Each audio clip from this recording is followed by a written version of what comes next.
साबित करो, दिखाओ किसी हदीस में, दिखाओ किसी हदीस में अपने जिस कारपेट जिस तरह की दरी पे नमाज पढ़ते। चूंकि उन्होंने नहीं किया, चुनाचे नाजायज हो गया, क्या ये दलील चलेगी? मैंने कहा ये शैतानी असूल है।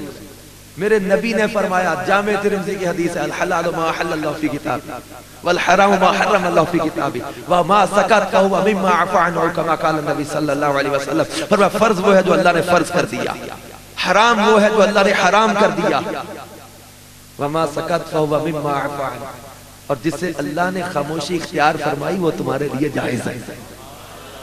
जिस काम से अल्लाह रसूल ने मना नहीं किया, असूल तो अल्लाह के नबी ने दिया। जामे तिरमिज़ी में हदीस सियासत की असूल ये है, असल अशिया में अबाहत है, हर चीज अपनी असल में जायज होती है। वरना चूंकि सहाबा किराम ने इस तरह के सफरे हज इख्तियार नहीं किए, चुनांचे जो ऐसा करे, चूंकि सहाबा पक्की मस्जिद में, मेहराब वाली मस्जिद में इस तरह की मस्जिदों पे नमाज नहीं पढ़ते थे, चुनांचे जो ऐसा करे। अब इसी तरह अगर शैतान वसवसा डाले, इतनी बार सिद्दीक़ अकबर के दौर में मिलाद का मौसम आया, इतनी बार फारूक आजम की जिंदगी में 12 रबीउल अव्वल आया, इस तरह करते करते अब इसको ये जवाब कि कितनी बार हजरत अबू बकर बीमार हुए, इतनी बार फारूक आजम बीमार हुए, इतनी बार उस्मान गनी बीमार हुए, इतनी बार हजरत अली बीमार हुए, लेकिन किसी सहाबी ने चूंकि पैनाडोल नहीं खाई, चुनाचे जो खाएगा नाजायज और हराम करेगा, चूंकि किसी साहबी ने इंजेक्शन नहीं लगवाया, चुनाचे जो लगवाएगा, चूंकि किसी साहबी ने दिक्लोरान नहीं ली, चुनाचे जो लेगा,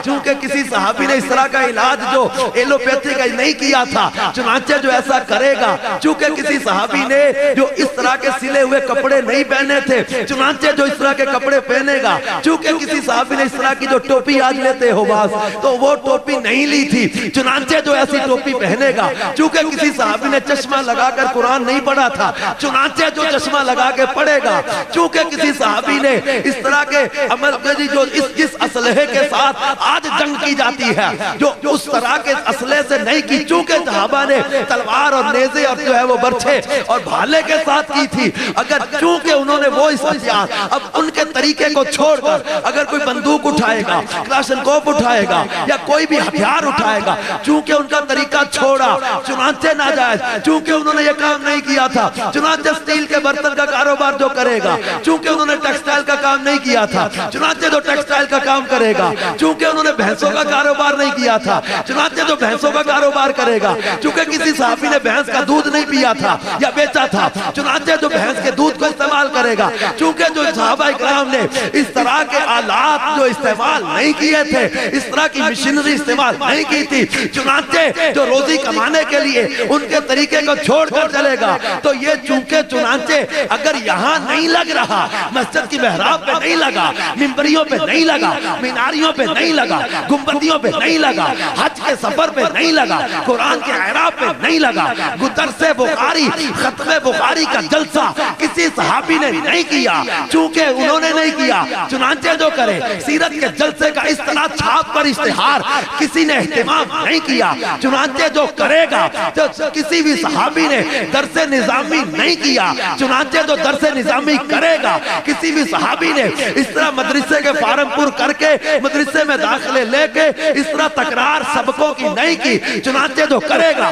किसी सहाबी ने सरफो नहव के इस तरह गर्दानों के रट्टे नहीं लगाए, चुनाचे जो लगाएगा, जब चूंकि चुनाचे यहाँ नहीं लग रहा तो मिलाद पे क्यों लगा, तो पता चलता है असल में इन चूंकि चुनाचे वाला उसूल ये सही नहीं था, असल में रड़क मिलाद वाले के साथ है, अंदर कोई खटका है, अंदर कोई काला है, असर चूंकि चुनाचे यहाँ भी लगता, पक्की मस्जिद छोड़ता, मेहराब छोड़ता, मिंबरियां छोड़ता, गुंबदियां छोड़ता, इस तरह के सफर के जो है वो तमाम तर जराए आमदो रफ्त को छोड़ता, तमाम तर दुनियावी चीजों को या दीन के मामलात में जितनी चीजें नई आ गई, इन तमाम नई चीजों को छोड़ता, नहीं छोड़ा तो पता चला इन चीजों का मसला नहीं है, हर बिद्दत गुमराही नहीं, बिद्दत सय्या जिससे शरीयत और सुन्नत उठ जाए, वहां पर बिद्दत सय्या, उसके बारे में वो हदीस आई थी कि गुमराही और जहन्नम का, तो चूंकि चुनाचे जब इन पर नहीं लगा तो मिलाद पर लगाने में शैतानी वसवसा नजर आ गया कि बदबख्त लईन शैतान, तुझे मिलाद वाले आका से दुश्मनी है, तुझे मिलाद वाले आका के साथ तुझे दुश्मनी है, वरना तू कभी भी हमारे ज़हन में ऐसा वसवसा डालने की कोशिश ना करता। ये है मुनकिर ताजीम का, इसलिए ये चाहता है कि कभी भी कोई मुसलमान अपने आका का अदब ना करे, ताजीम ना करे, मोहब्बत का कोई काम ना कर ले। क्यों? इसको हुक्म हुआ था झुक जाओ, सारी जिंदगी झुकता रहा, सजदे करता रहा, चप्पे चप्पे पे इसने सजदे किए। सातों आसमानों में इबादत की कसरत की वजह से इसके मुख्तलिफ नाम किताबों में लिखे हुए हैं। इब्लीस ने जगह जगह सजदे किए, 80,000 साल अर्श का तवाफ करता रहा, 40,000 साल फरिश्तों को वाज करता रहा। मुअल्लिमुल मलकूत फरिश्तों का भी उस्ताद था, इनको इबादतों के तरीके सिखाता था, इबादतों के जो है वो इनको अंदाज सिखाता था। 40,000 साल वाज करता रहा फरिश्तों को, 80,000 साल अर्श का तवाफ करता रहा, चप्पे चप्पे पर सजदे किए इसने। हुक्म हुआ वाइज़कुल्ला लिल मलाइकति इसजुदू लि आदम फसजदू। याद करो जब आदम को के सामने झुकने का, आदम को सजदा करने का फरिश्तों को हुक्म दिया गया था, सबने सजदा किया इल्ला इब्लीस। इब्लीस ने नहीं किया। क्यों? सजदे ही तो करता रहा सारी जिंदगी, लेकिन आज था नूरे मुस्तफा जनाबे आदम की पेशानी में, आज था खलीफाए परवरदिगार जनाबे आदम को सजदा। तो ये अल्लाह को तो करता रहा, और जब नबी को सजदा करने की बारी आई तो ये उलमा ने यहां वजाहत की है कि वो इबादत का सजदा ना था, अल्लाह के लिए जो सजदा होता है वो वाला सजदा नहीं था। यहाँ बाज़ उलमा ने लिखा कि जनाबे आदम को किबला बना दिया था। जैसे हम खाना काबा की तरफ झुकते हैं, पत्थरों के बने हुए उस मकान को सजदा नहीं है ना, खाना काबा को सजदा नहीं करते, काबा तो किबला है, एक सिम्मत है रब को सजदा करने की।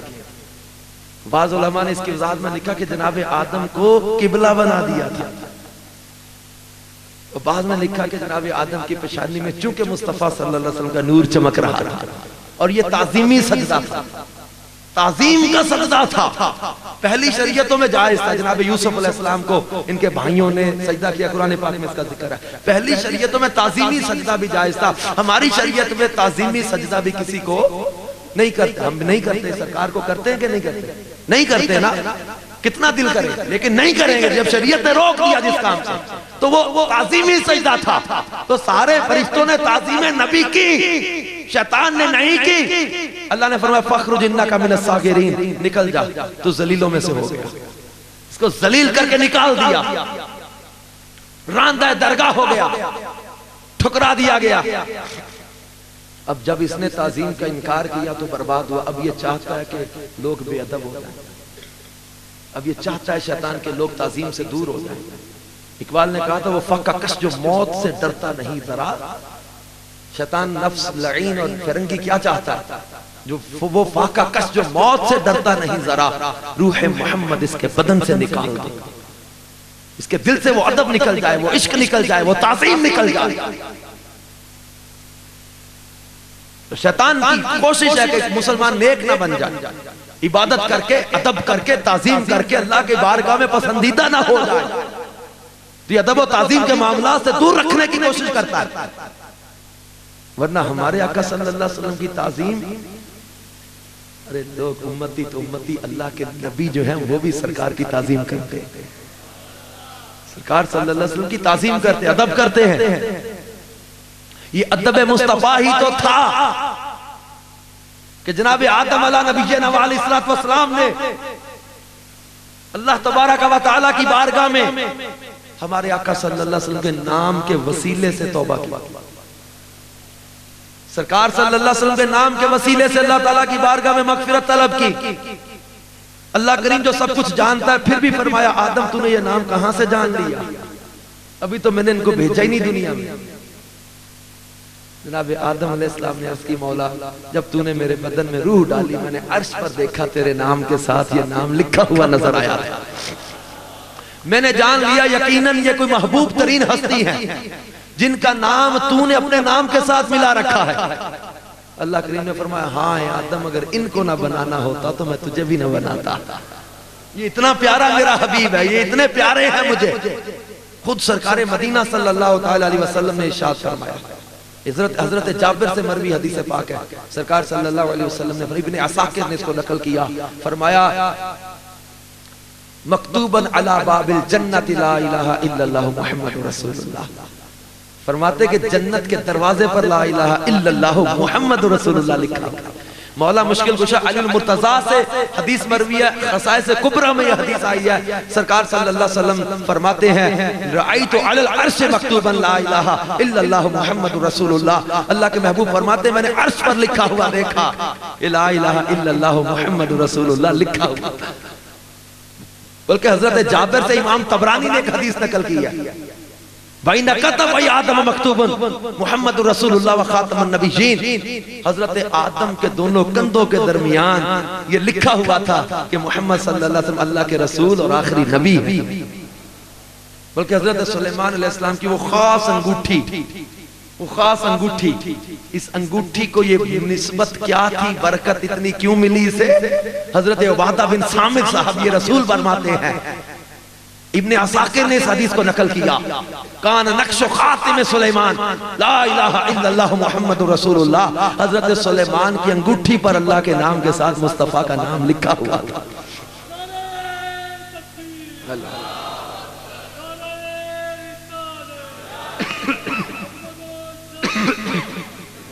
ये नामे मुस्तफा का अदब और एहतराम ही तो था कि जनाब आदम अलैहिस्सलाम इस नाम के वसीले से दुआ मांगे।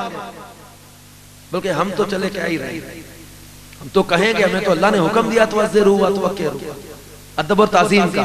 आइए उनकी तरफ से एक बात कर जाऊं। इंजील बरनबास के बाब नंबर 39 में एक वाक्या लिखा हुआ है जनाब आदम का। जनाब आदम अलैहिस्सलाम का वाक्या इंजील बरनबास चैप्टर नंबर 39 में आदम